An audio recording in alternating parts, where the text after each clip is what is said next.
When my dad said he was giving Rachel the upstairs and me the basement, I didn't say anything. I just nodded, carried my boxes down the narrow stairs, and unpacked in silence. I knew arguing wouldn't change anything, it never had before. Growing up, Rachel was always the golden child. She got straight A's, won dance competitions, had a picture-perfect smile. My dad used to brag about her to everyone.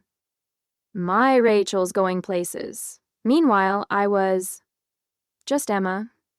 Quiet, bookish, not much of a show-off. No one ever said Emma's going places. They barely noticed I was still here. It's not that Rachel was mean, at least not outright.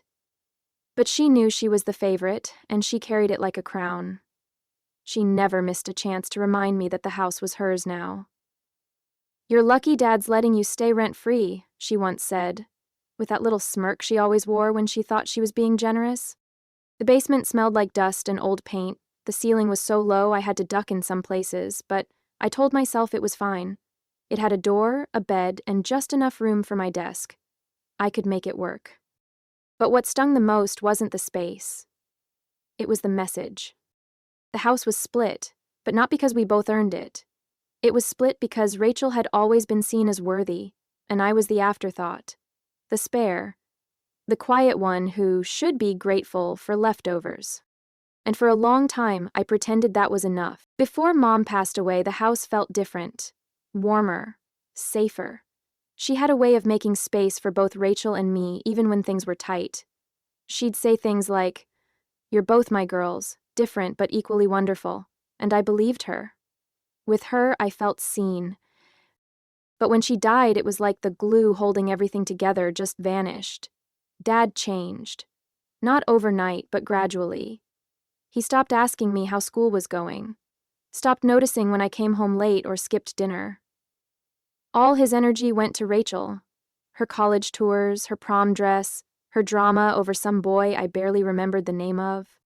I remember the day he sold Mom's car to pay for Rachel's tuition deposit. No one asked me how I felt. No one cared that Mom used to take me on long drives in that car, just the two of us, with the windows down and the music loud. That was our thing.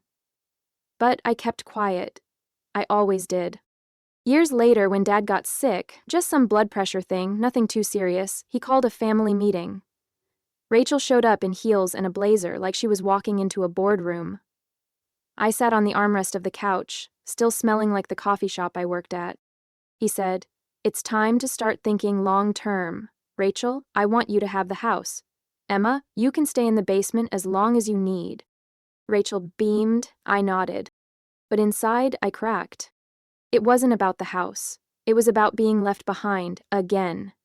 About the quiet message that said, "Rachel builds a future, Emma stays below." The basement had no natural light. One small window near the ceiling let in a sliver of gray on good days. I bought a string of warm LED lights, tried to make it feel cozy, but no matter how many candles I lit, it always felt like a place people put things they don't know what to do with. And maybe that's how my family saw me, too. I worked mornings at a used bookstore downtown, then took night shifts at a coffee shop that stayed open late for college students. My days started before sunrise and ended well after midnight. Rachel didn't really ask where I went or what I did. To her, I was just the girl in the basement who kept to herself. She had friends over all the time, laughter, music, clinking glasses. Sometimes I'd hear her upstairs bragging, "I basically have the whole house to myself." And when people asked if anyone else lived there, she'd pause and say, "Oh, just my sister. She stays downstairs." Just my sister. Once, her boyfriend came over, clearly tipsy. He wandered down to the basement by mistake and looked around like he'd stepped into another world. "Damn," he said. "Didn't know people actually lived down here." I laughed it off, but it stung. What hurt even more was that Rachel never apologized. She didn't even ask if I was okay after that, just kept living like I didn't exist. And maybe, in her world, I didn't. But the truth was, I used to dream big. I used to write short stories when I was a kid, scribble in journals, imagine a life where I didn't feel invisible. Somewhere along the way, I stopped. Maybe the basement didn't kill those dreams. Maybe I gave them up long before I ever moved down here. The bookstore closed without warning. One Monday morning, I showed up to find a paper sign taped to the front door. Closed permanently. Thank you for your support. Just like that, it was over. No calls, no heads up, no severance. Just a locked door and a final paycheck that wouldn't even cover next month's rent. I walked home in a daze. I didn't even tell Rachel. I didn't want to see the look on her face. Pity mixed with that little glint of superiority she never tried to hide. That night, I lay on my mattress in the basement staring at the ceiling. I felt like a failure. Again. Like every time I got close to something stable, life pulled the rug out from under me. I thought about quitting the coffee shop, too. My back ached, my tips were getting worse, and some nights I walked home with barely enough to buy groceries. But quitting would mean having nothing, and I wasn't sure I could survive that. In the back of my closet, buried under a stack of old coats, was a box I hadn't opened in years. Inside were notebooks. Worn, bent at the corners, filled with my handwriting. Stories I'd written in middle school, high school. Pages full of characters I once believed in. I flipped through them, smiling at how bad some of them were, but still feeling something I hadn't felt in a long time. Warmth. Hope. Me. I stayed up the whole night rereading my old writing. And for the first time in years, I opened a blank page. I didn't know what I was going to write, I just knew I had to start. The basement used to feel like a sentence. Now it started to feel like a choice. After losing my job at the bookstore, something shifted in me. I stopped waiting for someone to give me space and started claiming my own. I cleaned out the clutter, sold old furniture online, used the money to buy a cheap desk and a second-hand office chair. I rearranged everything until it didn't feel like storage, but a studio. It was still small, still cold in the mornings, but it was mine. I turned one wall into a dream board, not with magazine cutouts or vision quotes, but with sticky notes and chapter outlines. I wrote every day, even if I hated what I wrote. I signed up for freelance editing gigs on small writers' websites. Most jobs paid pennies, but I didn't care. It was the first time in years I felt like I was building something that was actually mine. Rachel barely noticed the changes. She was too busy living her own life. Zoom meetings, brunch with friends, yoga in the living room. Sometimes, when she passed me on the stairs, she'd glance at the stack of books on my desk and say, "Still doing that little writing thing?" I'd smile and say, "Yeah, still doing it." What I didn't tell her was that I had submitted one of my short stories to a literary contest. Small, independent, but real. The kind of thing people said never led anywhere, but I had to try. Not for recognition, just to prove to myself I wasn't invisible anymore. And every night, when I sat at that desk beneath the ceiling pipes and flickering bulbs, I felt something I hadn't felt in a long, long time. Purpose. The email came on a Thursday afternoon. I was in the middle of editing a poorly written fantasy novel when I saw the subject line, "Congratulations, you've placed in the Willow Creek Literary Contest." My heart skipped. I read it twice, then a third time, just to make sure it was real. Third place out of nearly 600 entries. They were going to publish my story in their fall issue. My name, Emma Linwood, in print. I didn't scream. I didn't run upstairs to tell Rachel or call Dad or post it online. I just sat there, hands over my mouth, tears quietly rolling down my cheeks. Not because I won something, but because, for the first time in forever, I felt seen. Not tolerated, not ignored. Seen. Later that week, the editor emailed again, asking if I'd be open to contributing regularly. Nothing fancy, just a monthly column for a modest fee. I said yes without hesitation.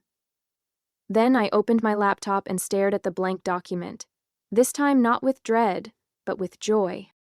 Rachel found out by accident. One of her friends saw my name in the online version of the magazine and brought it up over brunch. "Wait, isn't this your sister?" Rachel looked confused. What is she doing in Willow Creek Literary? That night she came downstairs. First time in months. She leaned against the doorframe, arms crossed. "So, you write now?" I nodded. "Always have, just not publicly." She didn't say congratulations, not even a smile, just a tight nod and, Well, good for you, I guess. She turned and walked away before I could respond. But I didn't need her approval anymore. I had something better. Proof. It started with a slammed door. Rachel had just gotten off a tense Zoom meeting, I heard. Her voice raised, her chair scraping hard against the floor. Then the front door slammed, shaking the ceiling above me. Later that evening, she stormed into the basement like she owned the whole house, which technically she did. You think you're better than me now? She snapped, arms crossed. I looked up from my laptop, caught off guard. What are you talking about? The article, the contest. People keep tagging me in it. I'm your sister, and I had to find out from a stranger at brunch. What else have you been hiding down here in your little creative cave?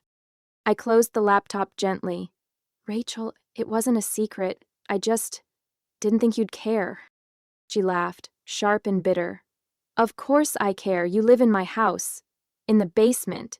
And somehow, you're the one people are talking about now? That was it. Something inside me snapped. I stood up, my voice steadier than I expected. You think this is about fame? About people talking? I didn't write to impress anyone. I wrote to survive. Because living down here, forgotten, dismissed, pitied. It was crushing me, and no one, especially not you, ever thought to ask how I was doing. She stared at me, stunned. For once, she didn't have a comeback. I didn't choose the basement, Rachel. I accepted it, because that's all I was ever given, but I made something out of it. Something that's mine. She looked away, jaw tight. I'm moving out, I said, calmly. Not because of this fight. Because I've outgrown this place. And I've outgrown needing your permission to take up space.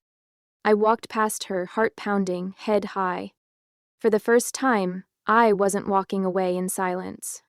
I was walking away in power. The day I moved out, the sky was overcast but calm. No dramatic rain, no perfect sunshine. Just gray, quiet, like the pause between two chapters. I didn't have much. A few boxes of books, my laptop, some secondhand furniture, and my notebooks. The essentials. The pieces of me. I rented a tiny studio apartment 10 minutes away. It wasn't fancy. Peeling paint on the windowsill. A heater that rattled when it kicked on. But it had one thing I never had in the basement. Light. Sunlight spilled across the floor in the mornings. I'd sit by the window with coffee, legs crossed, laptop open, the city waking up around me. I started writing more than ever. Articles, short stories, a novel in progress. I even started teaching a writing workshop on weekends. People began to know my name. Not as Rachel's sister, just Emma. Sometimes I passed by the old house on my way to the bookstore.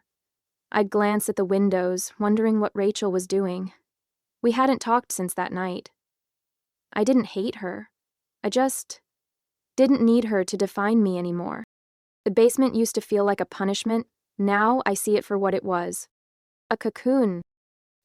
It didn't trap me. It shaped me. And when I outgrew it, I left.